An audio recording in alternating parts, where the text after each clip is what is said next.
Florida school shooting survivors to head to Tallahassee, Florida, state capital, to press lawmakers on gun control. But it's not political, you see. It isn't political, but they're going up there to the state capitol. It isn't political. The students, they're not political. They're the ones that were shot at. That means they're the only ones we should listen to. And they're on their way to the state capitol to talk to lawmakers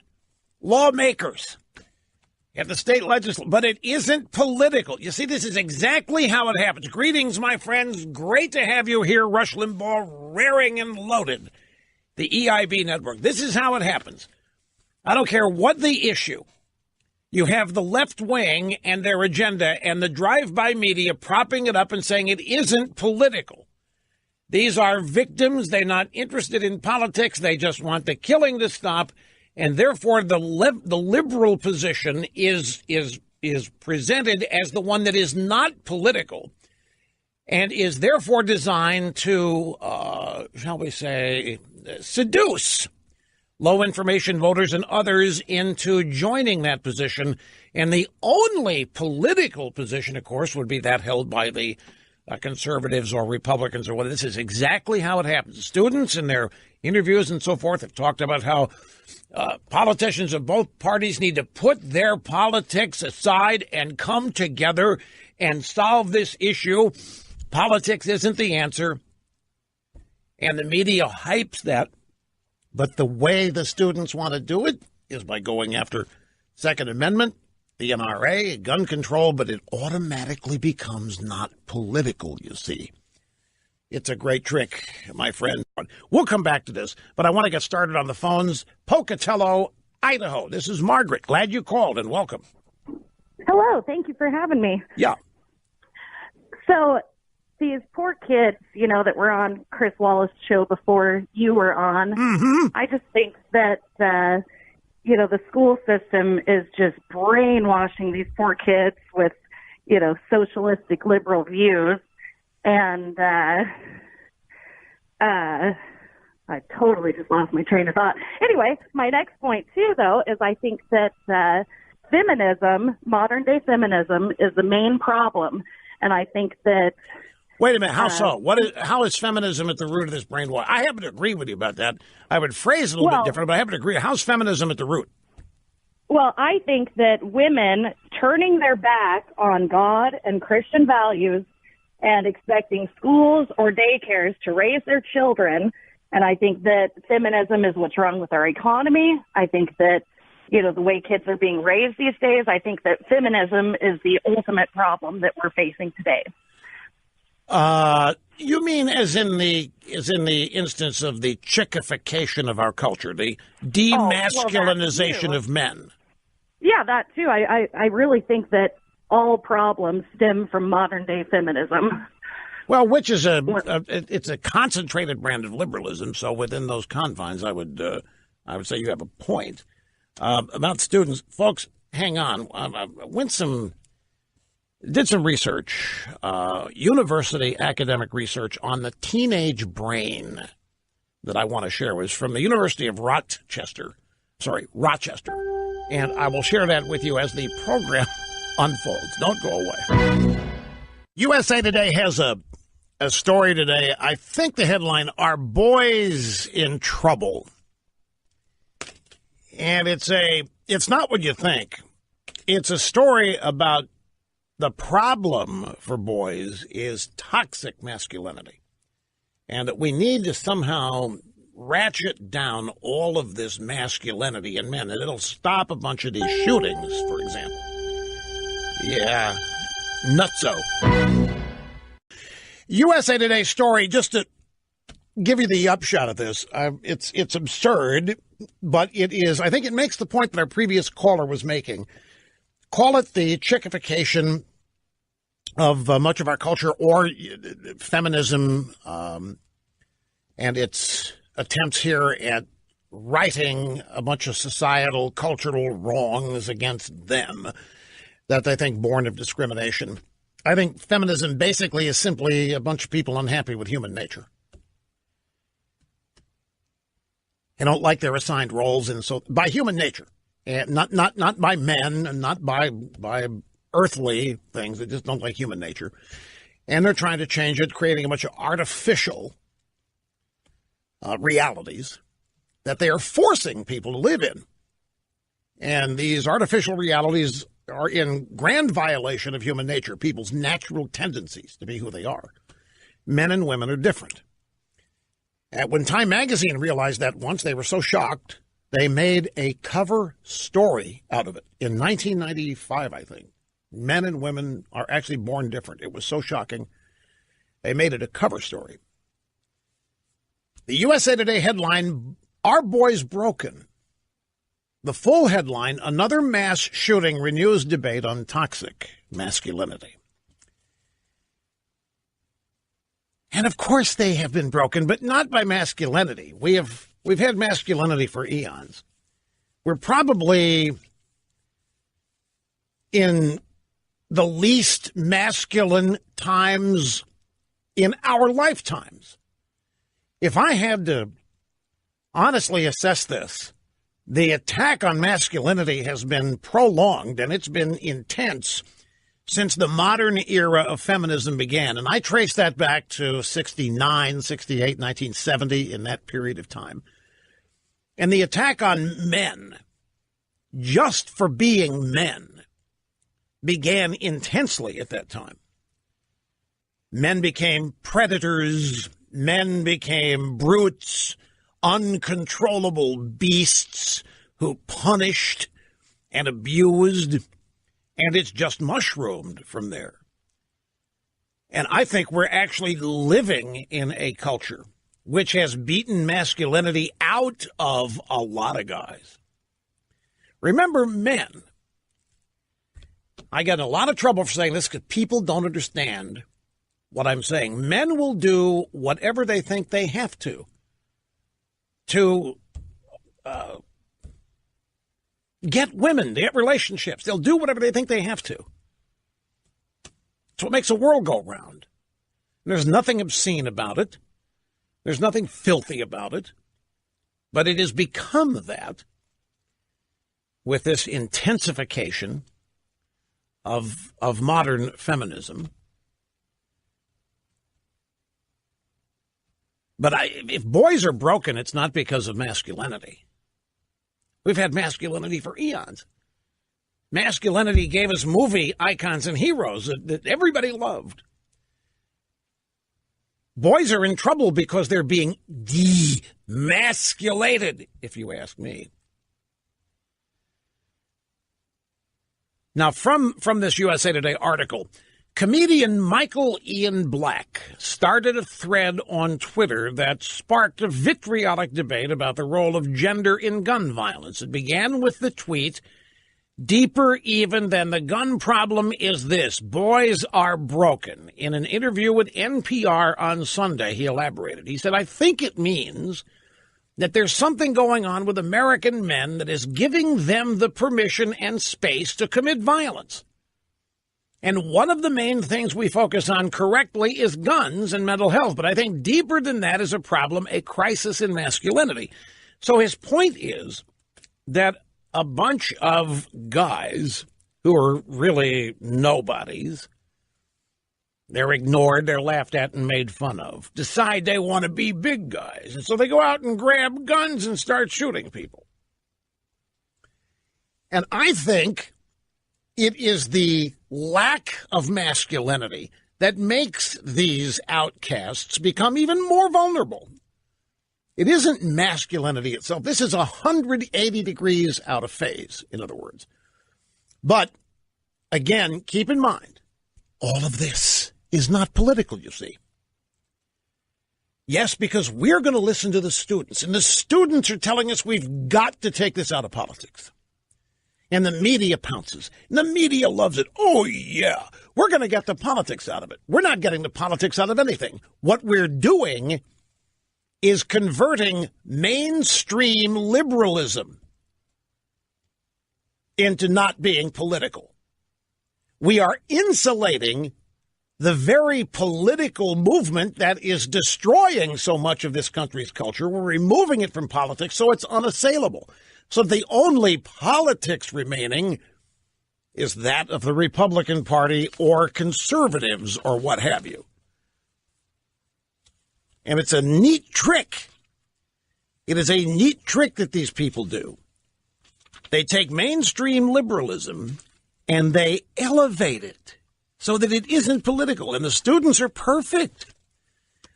We want politicians of both parties to set their differences aside and work with us to save lives and go after the NRA and get rid of guns. And immediately it's not political. Except it is the epitome of political. Now, I mentioned to you that I want to do some research on the teenage brain. Well, I will admit that the last couple of days talking about this, that I'm skating on the edge, because whenever we have a disaster like this, the victims are always given a voice, and their voice, the things they say, are often said by the media to be unassailable. You can't criticize. They're hurting. They're suffering. We must listen to them. And listen, yeah, and if you totally endorse and agree with what they're saying, then that is wonderful. But if you disagree, you can't. You can't. That's insensitivity.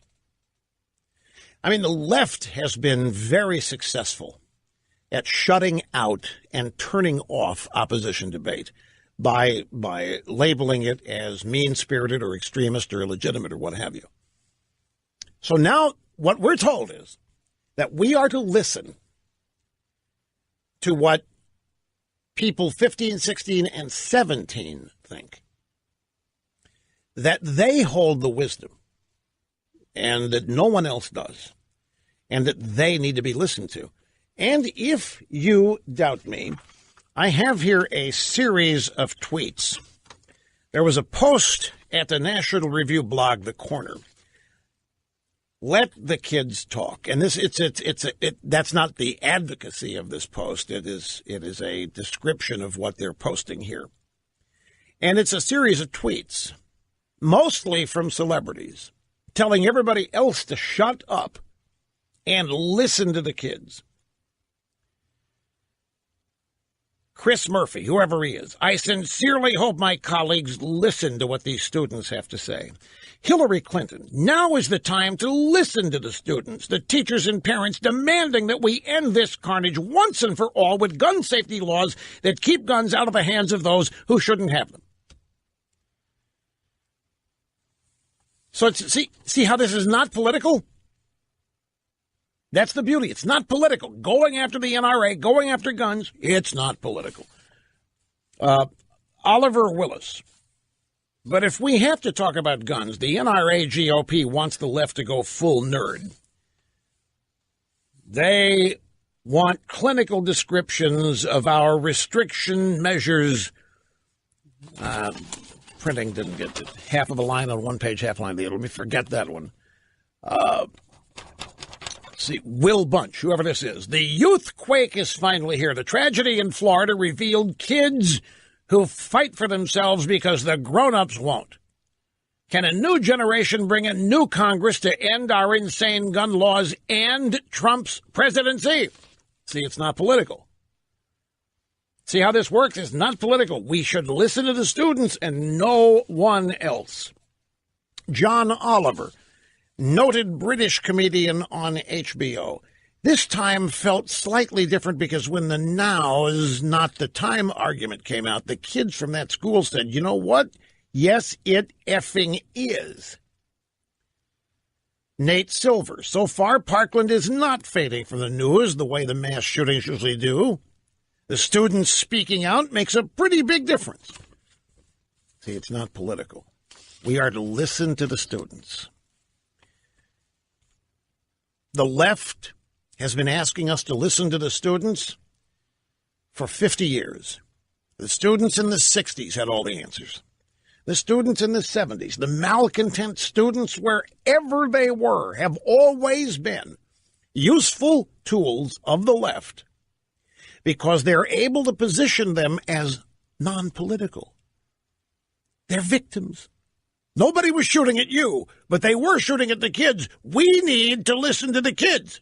So the kids have this massive rally going up to Tallahassee today, state capital Florida, and on March 24th, a massive march on Washington, where George Clooney has donated $500,000. But it's not political, you see. So I decided there had to be research on the teenage. It's amazing. You come up with the right search term on the internet, and you can find what you're looking for. Understanding the Teen Brain, Health Encyclopedia, University of Rochester Medical Center. And here, let me read to you from some of that which has been published. It doesn't matter how smart teens are or how well they scored on the SAT or the ACT. Good judgment is not something they can excel in. They haven't lived long enough. 16, 17, 8-year-olds cannot excel in good judgment. Not yet. The rational part of a teenager's brain is not fully developed and won't be until age 25 or so. Did you know that? Well, you may have known it instinctively out of your experience, but clinically, this University of Rochester Medical Center. In fact, recent research has found that adult and teenage brains work differently. Adults think with the prefrontal cortex, the brain's rational part. This is the part of the brain that responds to situations with good judgment and an awareness of long-term consequences. Teenagers process information with the amygdala. This is the emotional part. In teenagers' brains, the connections between the emotional part of the brain and the decision-making center are still developing, and they're not necessarily developing at the same rate. That's why when teenagers experience overwhelming emotional input, they cannot explain later what they were thinking. They weren't thinking. They were feeling. You see now why the Democrats are so interested in pushing for lowering the voting age to 16. The party of science, yes, the Democrat Party, which is really the party of shameful manipulation and exploitation. The Democrats want you to think that they care about your kids. And they care about your kids about as much as they cared about keeping your insurance policy or doctor. Let me ask you something, folks. This is the rational part of an adult brain asking a question. We've had how many mass shootings at schools in the last 5 years, 10 years, 15, 20, whatever time frame you want to use? What have the Democrats come up with to change that? What have the Democrats offered to make our schools safer? Not a thing. Because after each one of these events, the Democrats go beeline political. And they make tracks for the NRA. And they make tracks for the gun lobby. There hasn't been a meaningful change in policy involving safety in schools in 20 years. Unless you want to say making it illegal to have a gun anywhere near a school, which has just turned them into sitting duck locations. A gun-free zone is an invitation to anybody who wants to enter with a gun. They haven't done one thing. But boy, there's been a lot of talk, and there's been a lot of emotion, and there's been a lot of caring, and there's been a lot of compassion. And there's been a whole bunch of new foundations start up, and there's been a whole bunch of people asking you to send them money so that they can carry on the good work of getting guns out of the hand of bad guys. And how are we going to do that? We're going to go after the NRA. But let anyone suggest that we actually take steps inside these schools to be able to respond to these incidents when they happen. You can't do that. You can't take guns in schools. That what a terrible thing that says about our culture. What an absolutely terrible thing. That would be. I'm sorry, you can't go back to the 50s when you didn't need guns in schools. This is what our country is. This is what it's become. And we can debate why, and I have my answers too, but that would be a distraction right now. How about the football coach who is being heralded as a great hero? And he is. for placing his body in the line of fire. He died. Imagine if he'd had a gun. Imagine if he'd had some ability to stop this without dying himself. Imagine anybody. There's another story of another student who was shot 5 times trying to shield and protect others. What if somebody in this school had had the means to fire back and stop this?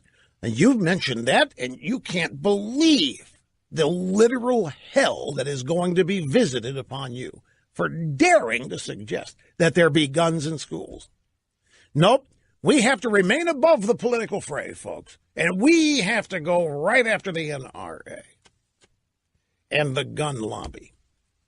And we have to listen to the students. They have been shot at, and you haven't. And so it's time for you to shut up.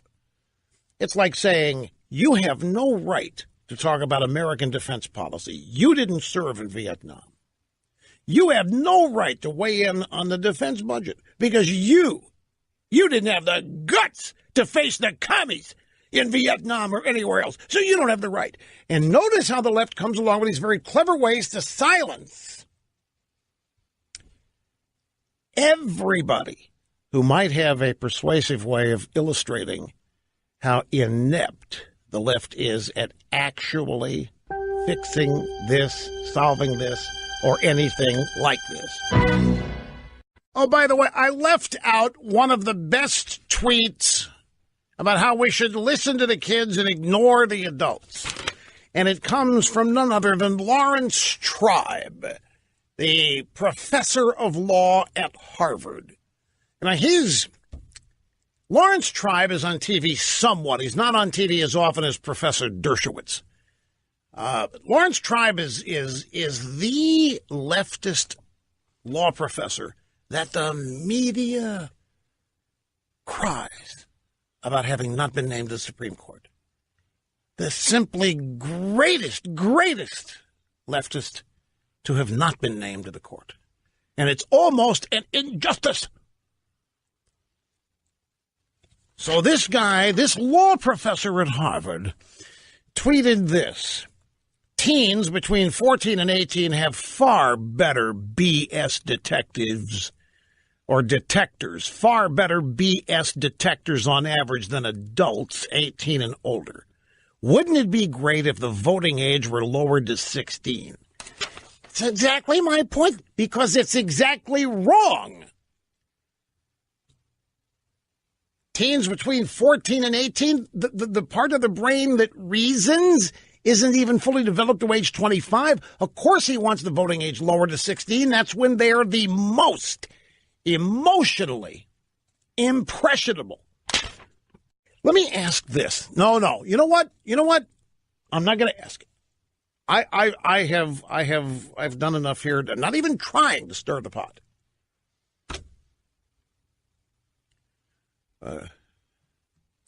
Well, here's the thing. This is what I was going to say. These students cannot support themselves. They just can't. They're students. They don't have jobs to support themselves. The buses that they're on to Tallahassee are brand new. They are not screw buses. They're not little yellow buses. They are brand new Greyhound, Trailways, whatever, state-of-the-art buses. So somebody's buying it for them.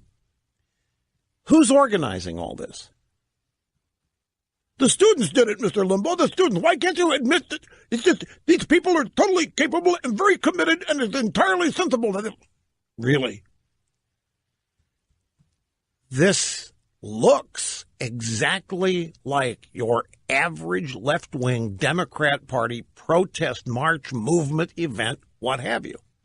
Because it is. But it's not, Mr. Limbaugh. It's not political. We have asked representatives of both parties to put their politics aside here. This is not political. It's just like Jennifer Lawrence taking a year off from acting to fix corruption and the government and stuff. at represent.us.